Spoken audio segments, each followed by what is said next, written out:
नमस्कार दोस्तों, आज हम आपको एक सच्चा वाक्य सुनाने वाले हैं। 11 साल की एक बच्ची माँ कैसे बनी और उस बच्ची के साथ ऐसा जुल्म किसने किया। यह सच्चा वाक्य सुनकर आप भी दंग रह जाएंगे। यह सच्चा वाक्य सुनाने से पहले आपसे गुजारिश है कि वीडियो को आखिर तक देखें और छोटे बच्चे बच्चियों के माँ बाप तो यह वाक्या जरूर सुने और शुरू से आखिर तक सुने। और इन सभी वालिद से गुजारिश है जिनके बच्चे स्कूल जाते हैं, चाहे स्कूल जाते हैं या यूनिवर्सिटी या कॉलेज, आप सभी पेरेंट्स इस पर गौर करें क्योंकि ऐसी बातों को हमारी सोसाइटी में अक्सर छुपा दिया जाता है। प्यारे दोस्तों, यह वाकया हमें पाकिस्तान के शहर लाहौर की एक डॉक्टर खातून ने बताया है। वह खुद बोली है कि यह वाकया उसके अपने अस्पताल में पेश आया है और उसने उस बच्ची की डिलीवरी अपने हाथों से की है। उस खातून ने कहा है कि यह सच्चा वाकया ज्यादा से ज्यादा लोगों को पता चले ताकि सभी इससे सबक हासिल करें। डॉक्टर शनिया कहती हैं कि वह जुम्मा का दिन था जब एक औरत अपनी 11 साल की बच्ची को लेकर मेरे क्लिनिक में दाखिल हुई थी। मेरी नज़र उस बच्ची पर पड़ी तो मैं हैरान रह गई थी। बच्ची का पेट गैर मामूली हद तक बड़ा हुआ था। जब मैंने बच्ची को देखा तो मुझे ऐसा लगा कि शायद इसे कोई बीमारी होगी या फिर पेट इसलिए बड़ा होगा कि पेट में पानी जमा हो गया होगा। मगर जब मैंने बच्ची की माँ की तरफ देखा तो उसकी आंखों में आंसू थे। जब मैंने उसकी माँ से पूछा, क्या बात है मोहतरमा, आप क्यों रो रही हैं? मेरी बात सुनकर उसने मेरे आगे दामन फैला दिया। मैंने जब उसकी तरफ नासमझी से देखा तो उसने अपनी चादर अपने सर से उतारी और मेरे कदमों में रख दी। वह कहने लगी, डॉक्टर साहिबा, खुदा के लिए मेरी इज्जत बचा ले। मैंने लड़की की माँ की तरफ देखा तो मैं समझ गई कि क्या मामला है। दरअसल 11 साल की बच्ची प्रेग्नेंट थी और अब लड़की की माँ मुझसे यह कह रही थी कि मैं इसकी जान यानी कि इज्जत बचा लूं ताकि किसी को भी यह मालूम ना हो कि उसकी बच्ची प्रेग्नेंट थी। मैंने उस बच्ची की तरफ देखा तो मुझे यकीन नहीं हो रहा था। मैं इसका अल्ट्रासाउंड करती हूँ। नहीं डॉक्टर साहिबा, अल्ट्रासाउंड करने की जरूरत नहीं है, मेरी बच्ची पेट से है। आपको नजर नहीं आ रहा क्या? आप तो डॉक्टर हैं, आप अच्छे तरीके से जानती हैं ऐसी बात नहीं है। लेकिन मुझे आपकी बच्ची को देखना पड़ेगा। मुझे देखना पड़ेगा कि बच्ची की सेहत कैसी है और यह कैसे प्रेग्नेंट हुई। क्या इसके साथ कोई जुल्म या ज्यादती हुई है? मैंने बच्ची की माँ की तरफ देखकर कहा तो बच्ची की माँ कहने लगी, नहीं जी, यह बात मैं नहीं जानती, आप इसी से पूछ ले, इसने तो हमारा मुंह काला करने में कोई कसर नहीं छोड़ी है। उस औरत ने नफरत से अपनी बेटी की तरफ देखते हुए कहा, फिर मेरे सामने हाथ जोड़कर बोली, अगर यह बात इसके बाप को पता चल गई तो वह इसे जिंदा गाड़ देगा। क्या आपके शौहर को नहीं पता इतना बड़ा पेट है आपकी बच्ची का? क्या आपके शौहर को नजर नहीं आया? मेरी बात सुनकर वह अपने आंसू पोंछ हुए बोली, नहीं, वह तो यही समझते हैं कि इसके पेट में पानी भर गया है या इसे कोई इन्फेक्शन हो गया है। वैसे भी मेरी बच्ची बहुत नेक है, यह तो अपने मोहल्ले में कुरान पढ़ने जाती है। ना सिर्फ यह सब बच्चों से आगे है बल्कि दूसरे को भी पढ़ाती है। मेरा मतलब है अपने से छोटे बच्चों को पढ़ाती है। इसे कुरान पाक बहुत अच्छे से याद है। इसी वजह से मेरी बेटी पर कोई कभी ऐसा इल्जाम नहीं लगा सकता है। और वैसे भी अभी तो इसकी बहुत छोटी उम्र है, अभी तो यह इसका बचपन है। आप यह मत समझे कि मैं इसकी माँ होकर इसकी तरफदारी कर रही हूँ, बल्कि बात असल में यही है कि हमारे बच्चे बहुत नेक माहौल में रहते हैं, पलते बढ़ते भी बहुत अच्छे से हैं और उन्हें किसी चीज की कमी नहीं है। इसके तो स्कूल का माहौल भी बहुत अच्छा है, हर तरह की सहूलियत है। मेरी बच्ची के साथ ऐसा कोई मामला नहीं है, लेकिन बस क्या करें, जो अल्लाह की मर्जी। यह कहकर उस औरत ने सर झुका लिया तो मुझे उस पर शक होने लगा था। ऐसा तो हो नहीं सकता है कि बिना किसी आदमी के, बिना किसी जुल्म और ज्यादती के यह बच्ची प्रेग्नेंट हो गई हो। किसी ने तो कोई जुल्म किया होगा, नहीं तो इसकी माँ से लापरवाही हुई होगी, तभी तो इस बच्ची का यह हाल है।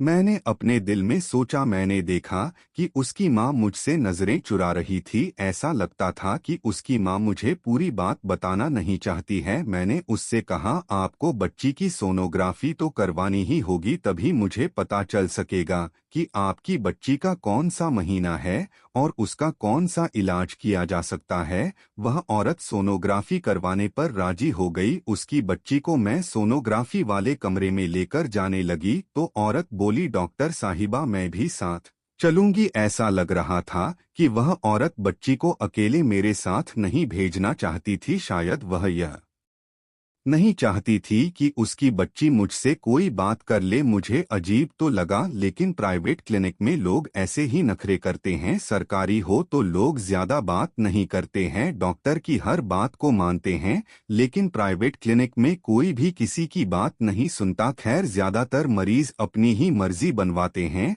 और वह औरत भी अपनी बेटी के साथ सोनोग्राफी वाले कमरे में आना चाहती थी तो मैंने उसे मना नहीं किया। वह मेरे साथ साथ कमरे में आ गई। मैं उसकी बेटी की सोनोग्राफी करने लगी तो वह भी स्क्रीन पर नजरें गाड़े बैठी देख रही थी। देखकर मुझसे बोली, क्या लगता है फिर आपको कोई उम्मीद है? मेरा मतलब है कि क्या मेरी बेटी की इज्जत बच जाएगी? देखिए, आप इज्जत और बेइज्जत की बात तो ना ही करें तो अच्छा है। यह छोटी लड़की है और वैसे भी इसने जब कोई जुर्म किया नहीं, तो आप खामाखा इसके सर पर एक ही चीज बार बार क्यों थोप रही हैं? छोटी बच्चियों को तो ऐसे कामों में कोई दिलचस्पी नहीं होती है। पता नहीं ऐसी घटिया हरकत इस बेचारी के साथ किसने की है। आपको अपनी बेटी के आसपास के माहौल की खबर रखनी होगी। आपको पता लगाना होगा कि यह किसके साथ मिलती जुलती है, क्या करती है, कहाँ जाती है, इसके साथ कौन रहता है। इन सब बातों पर आपको ध्यान रखना होगा, लेकिन इसके साथ साथ आपको अपनी बेटी का ख्याल भी रखना होगा। सोनोग्राफी रिपोर्ट आते ही आपको पता चल जाएगा कि आपकी बेटी के साथ क्या मामलात हुए हैं।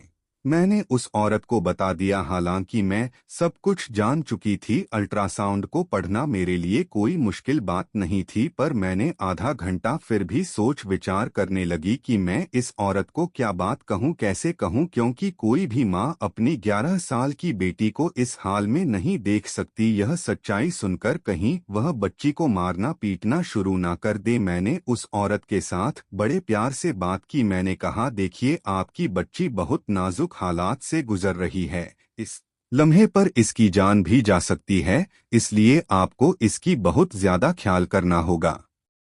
अगर आप इसका ख्याल रखेंगी तभी इसकी जिंदगी आसान होगी। वैसे भी आप बच्ची की माँ है, कोई दुश्मन तो नहीं जो आप इसके साथ बुरा सलूक करेंगी। आपकी बच्ची प्रेग्नेंट है और इसे बच्चे को उठाए हुए 8 महीने गुजर चुके हैं। ऐसे में आपकी बच्ची को अगर मैं दवा दूंगी तो फिर हो सकता है कि इसके लिए जिंदगी भर मुश्किलात हो जाएं। तो इस मौके पर हम इसके बच्चे को जाया नहीं कर सकते। आप ऐसा करें कि अपनी बच्ची को ले जाएं और इसका ख्याल रखें। बच्चा पैदा होने दें। गैर कानूनी काम करना भी नहीं चाहिए और वैसे इस पर किया भी नहीं जा सकता है। एक तो इसकी उम्र बहुत कम है। दूसरा, आपकी बच्ची की सूरतें हाल बहुत नाजुक है, इसका ख्याल रखें, इसे घर ले जाएं। मैंने उस औरत को यह बात कहकर मुतमिन तो कर दिया था, मगर वह रोने लगी और बोली, डॉक्टर साहिबा आप जो बात कह रही हैं वह बिल्कुल इम्पॉसिबल है। अगर मैं अपनी बच्ची को अपने घर ले भी जाती हूँ तो बच्चा पैदा होने से पहले यह जिंदा जमीन में गाड़ दी जाएगी। आप मेरी जगह खुद को रखकर सोचे, बताएं भला क्या आप ऐसे किसी बच्ची की माँ होती और वह ऐसे प्रेग्नेंट हो जाती तो आपका शौहर आपको माफ करता? सारी बातें तो बच्ची की माँ पर ही आती हैं, सवाल उसकी तरबियत पर उठते हैं। मैं इस हालत में इसे घर नहीं ले जा सकती। आप कोई ना कोई हल बताएं, वरना तो मेरे लिए अपनी बच्ची को छोड़ने के अलावा और कोई चारा नहीं होगा। उस औरत की संग दिल्ली देखकर मैं हैरान रह गई। आप अपनी बच्ची को छोड़कर कहाँ जाएंगी? आपकी बच्ची का आपके अलावा सहारा ही कौन है? देखिए मैडम, यह बात तो मैं नहीं जानती, लेकिन अगर आपके पास कोई हल है तो बता दें, क्योंकि यह बच्ची या तो मौत के मुंह में जाएगी या फिर आप इसका कोई इलाज कर देंगे। यह बात कहकर बच्ची की माँ रोने लगी। तब मैंने बच्ची की माँ को एक पेशकश की। मैंने उस औरत से एक बात कही, अगर तुम अपनी बच्ची को मेरे क्लिनिक पर ही रहने दो, बच्चा पैदा होने तक उसे घर ना लेकर जाओ, तो क्या यह मुमकिन है? उसने झट से कहा, हाँ ऐसा तो मुमकिन है। मैं अपने शौहर से कह दूंगी कि मैंने अपनी बेटी को अपनी बहन के घर भेजा है। बहनें तो साझी होती हैं, वह मेरा साथ जरूर देगी। वैसे भी उसे पता है कि मेरी बच्ची के साथ क्या मामला है। आप बताएं, आप इस काम के कितने पैसे लेंगी? वह औरत बीमार भी थी और साथ में मजबूर भी, अपनी बेटी के लिए बहुत परेशान हो रही थी। मैंने उसे तसल्ली दी और कहा, मुझे आपसे कोई पैसे नहीं चाहिए, मैं तो बस इस बच्ची पर तरस खाकर आपको यह बात कह रही हूँ। वैसे भी मेरे क्लिनिक में रात के वक्त कोई नहीं होता, मैं ही होती हूँ, तो मैं इसका ख्याल रखूंगी और बाकी का वक्त मैं इसे अपने घर लेकर जाऊंगी। आपको अगर मुझ पर भरोसा है तो फिर इसे यहीं पर छोड़कर जाइए। उस बच्ची की मां को और क्या चाहिए था, वह तो पहले ही परेशान थी। कहने लगी, ठीक है, मैं इसे यहीं छोड़ जाऊंगी। उसके जाने के बाद मैंने बच्ची से पूछा, बेटा क्या तुम स्कूल जाती हो? उसने मुझे सारी बातें बता दी। मेरा शक था कि शायद स्कूल में या वैन वाले ने उसके साथ कुछ ऐसी हरकत की हो जिसके नतीजे में ऐसा हो गया हो, मगर ऐसा बिल्कुल भी नहीं था। बच्ची ने मुझे ऐसी कोई मालूमात नहीं बताई, हालांकि वह डरी हुई भी नहीं थी। लगता था कि बच्ची के इल्म में यह बात है ही नहीं कि उसके साथ क्या, कब हुआ, कैसे हुआ। वह मुझसे अपने पेट पर हाथ रखकर मासूमियत से पूछने लगी, डॉक्टर साहिबा क्या मेरे बच्चे होंगे? मैं अम्मा बन जाऊंगी? हाँ बेटा, तुम अम्मा तो बन जाओगी, लेकिन इसके लिए तुम्हें बहुत एहतियात करने की जरूरत है। साथ ही मैंने उसे उछल कूद करने से मना कर दिया, कहा कि अब तुम्हें बस अपना ख्याल रखना होगा, आराम करना होगा, अपने लिए दुआ करो और याद करने की कोशिश करो कि अगर किसी ने कभी तुम्हारे साथ कोई गैर मामूली रवैया रखा हो तो मुझे सच बता दो। उसने तो नासमझी में सर हिला दिया, बोली, ऐसा आज तक कभी भी नहीं हुआ, मुझे किसी ने कुछ नहीं कहा। मैं उसकी बातों को समझ तो रही थी मगर यकीन नहीं आ रहा था। बच्ची की माँ अगले दिन आई, उसके पास हलवा और बहुत सारी ऐसी खुश्क चीजें थी जो कि उसने बच्ची के लिए दी। मैंने बच्ची की माँ से वह सब कुछ ले लिया और क्लिनिक में ही रख दिया। बच्ची की माँ ने यह भी कहा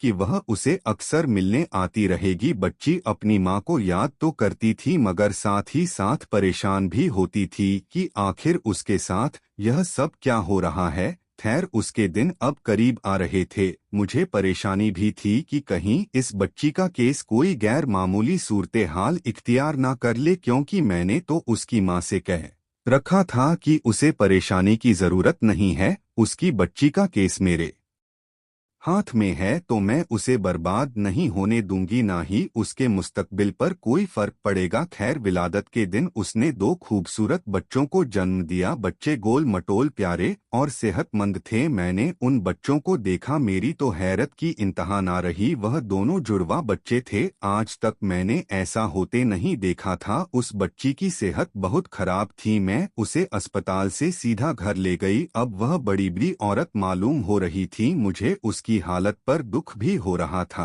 मैंने उससे दोबारा पूछने की कोशिश की लेकिन उस बच्ची को तो कुछ मालूम ही ना था। बहरहाल वह बच्चे तो उसी के थे। मैंने सख्ती से मना कर दिया कि घर में यह बात किसी को ना बताए। बच्ची की मां को भी मैंने सारी हकीकत बता दी कि दो बच्चे जो पैदा हुए वह बच्चे मैंने किसी बे औलाद जोड़े को दे दिए। आपको उनके बारे में फिक्रमंद होने की जरूरत नहीं है। बच्ची की मां अपनी तरफ से बेफिक्र हो गई। उसने मुझे हजारों रुपए दिए और बोली, आपका बहुत शुक्रिया, आपने इस मुश्किल वक्त में मेरा साथ दिया। मैंने अपने शौहर से कह दिया था कि मैं अपनी बच्ची को खाला के घर छोड़ आई हूँ। वह मुतमिन हो गया था। वैसे भी वह अपने बच्चों की ज्यादा खबर नहीं रखता, लेकिन अगर उसे पता चल जाता तो पता नहीं क्या करता, क्या होता। यह कहकर वह अपनी बच्ची को लेकर चली गई। मेरे ख्याल में तो अब वह मुतमईन, मुझे उसकी बेटी बार बार याद आ रही थी। ऐसा लगता था जैसे वह मुझे कुछ बताना चाहती थी मगर परेशानी के कुछ बता नहीं पाई। मैंने उससे मजीद कुछ नहीं कहा। बच्ची के जाने के बाद मेरे कमरे में मौजूद नर्स ने मुझसे एक अजीब बात कही, बोली, क्या आपको नहीं लगता कि बच्ची की मां का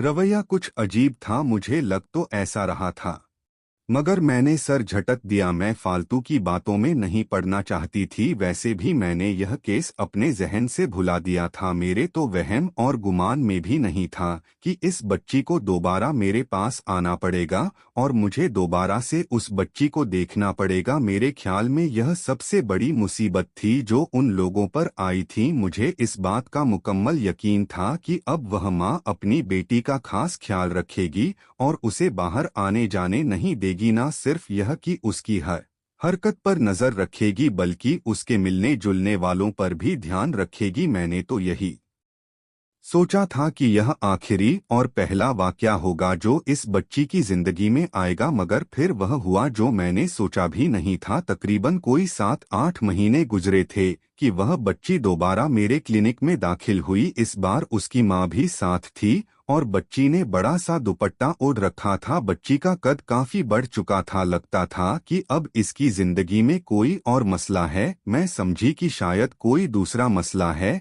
जिसके लिए वह मेरे पास बात करने के लिए आई है, मगर उसने तो आते ही मेरे सर पर तो पहाड़ गिरा दिए। मैंने पूछा क्यों आना हुआ? कहने लगी मेरी बच्ची को दोबारा से वही अलामत जाहिर हो रही है। मैंने पूछा कैसी अलामत? तो लड़की की मां रोने लगी। उसके आंसू देखकर मैं समझ चुकी थी कि मामला फिर से गड़बड़ है। उसके साथ दोबारा वही सब कुछ हो चुका है जिसके लिए पहले वह मेरे पास आई थी। मुझे यकीन नहीं आ रहा था कि एक छोटी सी बच्ची इतनी सी उम्र में ऐसे हादसात से कैसे बार बार गुजर रही है, और दूसरी तरफ उसकी माँ को तो उसके बारे में कोई खबर ही नहीं और ना ही लड़की को पता है। मैंने कहा अब यह सब कैसे हो गया? तुमने तो कहा था कि तुम्हारी बच्ची के इर्द गिर्द में कोई ऐसा इंसान नहीं जो यह हरकत कर सके, तो फिर यह सब क्या है? लड़की की मां रोते हुए बोली, डॉक्टर साहिबा मुझे तो खुद इस बारे में नहीं पता। मेरी तो टांगे कांप रही हैं उस वक्त से जब से मैंने अपनी बच्ची के बारे में ऐसा महसूस किया। आप कम से कम इसका टेस्ट करके पता तो लगाएं कि जो कुछ मैं सोच रही हूँ वह सही है या गलत है, क्योंकि अभी तक मैंने इसका कहीं और टेस्ट नहीं करवाया। आप चूंकि मेरे हालात से पहले भी वाकिफ हैं, इसलिए मैं सीधी आपके पास आई हूँ। खुदा के लिए चेक करके बता दें कि जो कुछ मैं सोच रही हूँ वह सही है या गलत है। यह सब जो मैं सोचती हूँ झूठ निकले, वरना तो मैं जीते जी मर जाऊंगी। अब तो इसके बाप से क्या बहाना करूंगी? अब तो मेरी जिंदगी में वह तूफान आएगा कि मेरी जिंदगी हमेशा के लिए तबाह हो जाएगी। मैंने उसे तसल्ली दी, कहा कि आप ख्वा मख्वाओ। तले से जमीन निकल गई, मेरी आंखें फटी की फटी रह गई। मैं ऐसा सोच भी नहीं सकती थी कि दोबारा से वही सब कुछ हो जाएगा। मैंने लड़की की माँ को भी सच सच बता दिया। कहने लगी ऐसा मत कहिए, कह दीजिए कि यह झूठ है। सच कहती हूँ। वह हाथ रखकर कसम खाने को तैयार हूँ कि मेरी बातें हैं वह बिल्कुल सही हैं। मैं अपनी बेटी के बारे में किसी मुजरिम को नहीं जानती। आप शायद मुझ पर ही शक कर रही होंगी और सोच रही होंगी कि यह कैसी माँ है जो अपनी बेटी के बारे में इतनी सी बात भी नहीं जानती, लेकिन कसम खाकर कहती हूँ मुझे वाकई नहीं पता कि यह सब कुछ कैसे हुआ। मैंने कहा अब परेशान होने की जरूरत नहीं है, क्योंकि दवाइयों के इस्तेमाल से मामला ठीक हो जाएगा। आपको वह परेशानी तो नहीं होगी जो इससे पहले हुई, मगर बार बार ऐसा होने से आपकी बच्ची की सेहत गिर जाएगी। बहुत कम उम्र में ऐसे मामलात बच्ची के लिए बहुत खतरनाक होते हैं। आपको भी पता है कि इसकी सेहत कैसी है। एक तो उम्र कम है, दूसरा कमजोर और मरियल सी है। आपको इसका ख्याल रखना होगा। मेरी बात सुनकर उसकी माँ ने कहा बिल्कुल ख्याल तो मैं रखूंगी, आप बस दवाइयाँ दे दें, मगर मुझे बता दें कि मेरी बच्ची का मुजरिम कौन है। वह औरत मेरे क्लिनिक में बैठी रोने लगी। मैंने कहा इस बात कि तो मुझे भी समझ नहीं। मैंने तो कई बार आपकी बच्ची से नफ्स हरबे आजमाकर यह पूछने की कोशिश की कि क्या उसकी नज़र में कोई मुजरिम है, तो उसने मुझे साफ मना कर दिया। वह बच्ची बोली कि आज तक ऐसा नहीं हुआ, ना ही मुझे कोई ऐसा शख्स नजर आता है जिसने मेरी तरफ बुरी नज़र से देखा हो, मुझे हाथ लगाने की कोशिश की हो। बस जो कुछ भी होता है वह अचानक होता है। मैं इस मामले में कुछ नहीं जानती। बच्ची की बात सुनकर मैं भी हैरान थी। मैंने सोचा था कि शायद यह आखिरी बार होगी, अब इस बच्ची के साथ कोई ऐसा मामला नहीं होगा। लेकिन उस मामले को अभी तकरीबन कुछ दिन ही गुजरे थे, यानी 2 से 3 महीने ही हुए होंगे कि वह औरत फिर अपनी बच्ची को लेकर मेरे क्लिनिक में आ गई। इस बार तो उसे देखकर मुझे गुस्सा आ गया। मुझे लगा कि जानबूझकर यह लोग नाटक कर रहे हैं,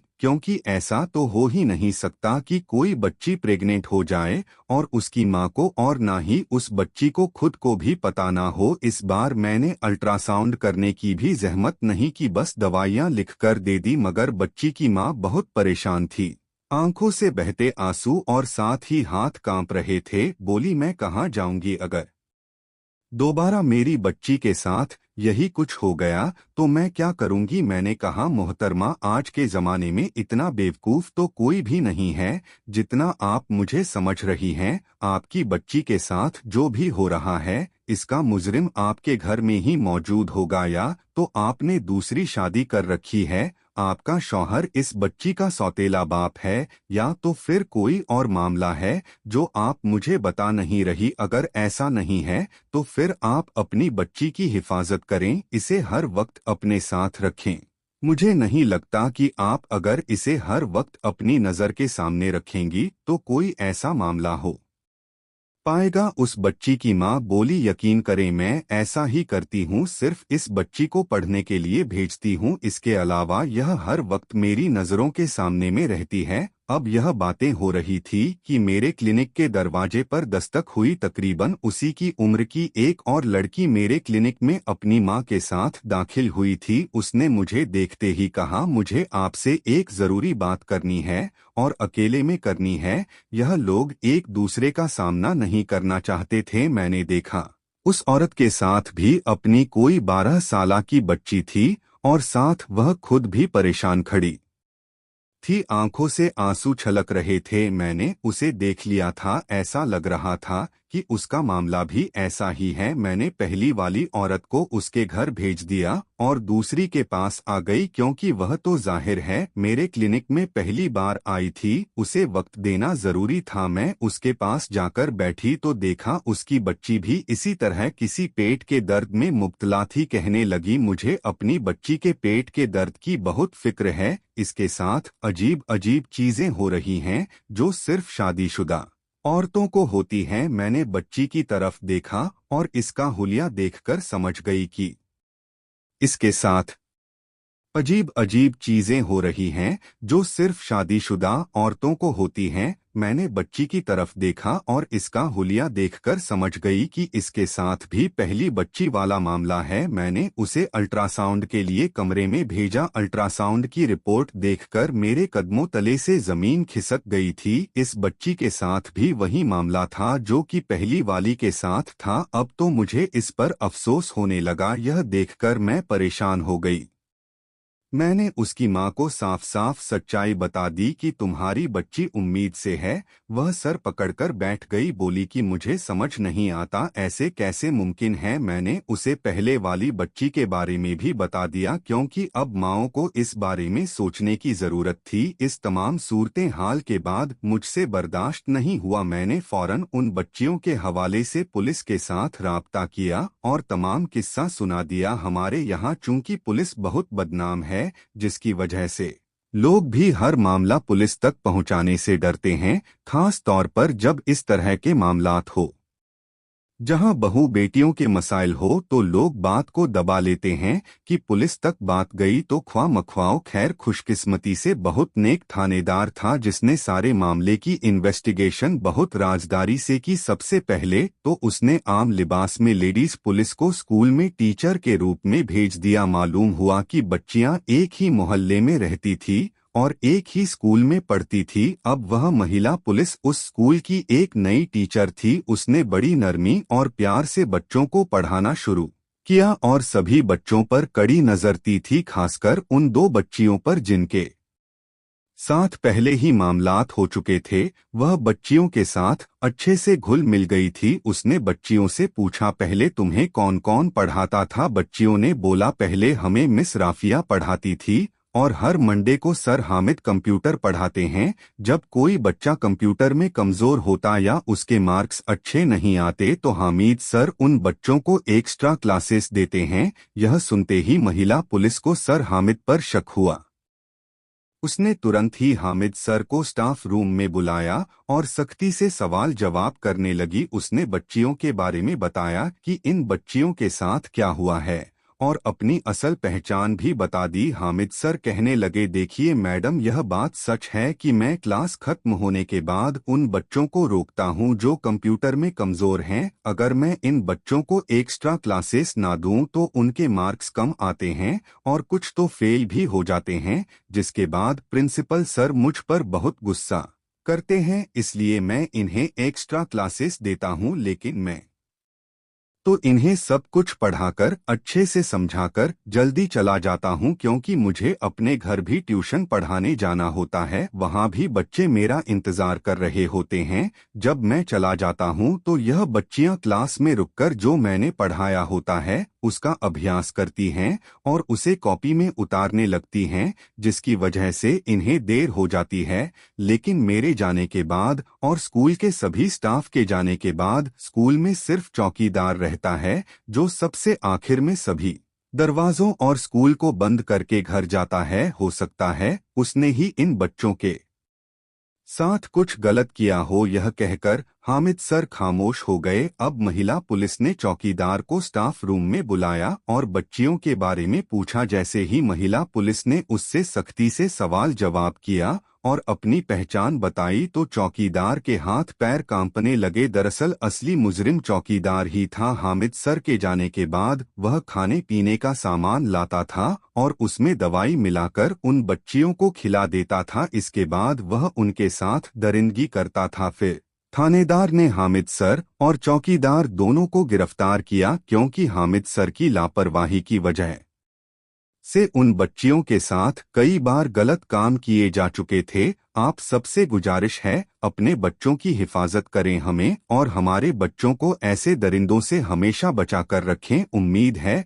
आज की स्टोरी आपको पसंद आई होगी। तो अगर स्टोरी पसंद आई तो प्लीज लाइक सब्सक्राइब करें, क्योंकि आपकी सपोर्ट से हमें मजीद मेहनत करने का हौसला मिलता है। अपना ख्याल रखिए, अपने घर वालों का और खास तौर पर बच्चों का तो बहुत ख्याल रखिए। मिलते हैं एक नई वीडियो में। धन्यवाद।